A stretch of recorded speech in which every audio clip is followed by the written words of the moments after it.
Theorem 3, the power rule. For any rational number n,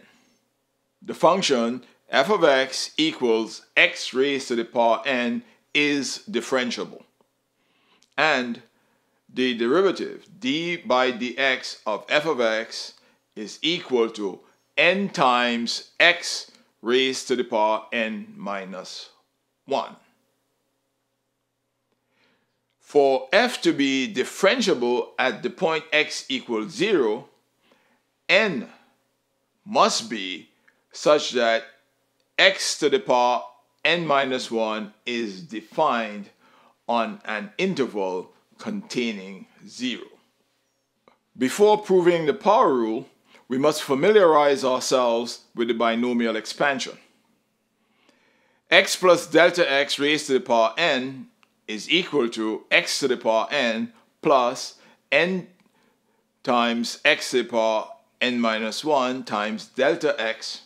plus n times n minus 1 over 2 factorial x to the n minus 2 delta x squared plus n times n minus 1 times n minus 2 over 3 factorial x to the power n minus 3 delta x to the power 3, etc., down to the last two terms, which are n times x times delta x to the n minus 1, and the last term, delta x raised to the power n. Now, what is important to note here is that the term delta x squared is a factor of each term greater than the second term. Now, if we take the derivative of x to the power n as being equal to the limit as x tends to 0 of x plus delta x raised to the power n minus x to the n divided by delta x, in the next line we do the binomial expansion as we just saw. So when we do the binomial expansion, we have the limit as delta x tends to 0 of x to the power n plus n times x to the power n minus 1 times delta x plus the higher order binomial coefficients.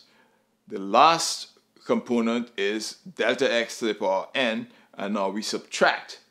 x to the n. So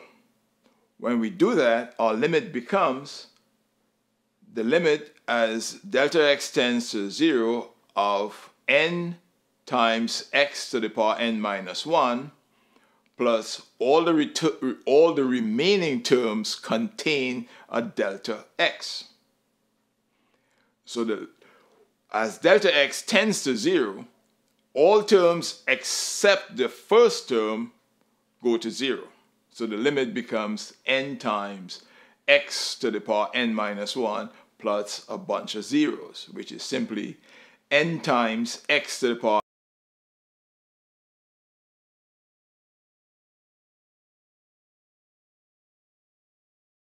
is that the derivative of x to the n, you multiply across by the power or the index and reduce the power by 1. So in summary, the power rule says the d by dx of x to the n is equal to n times x to the power n minus 1. Multiply by the power n and reduce the power by 1.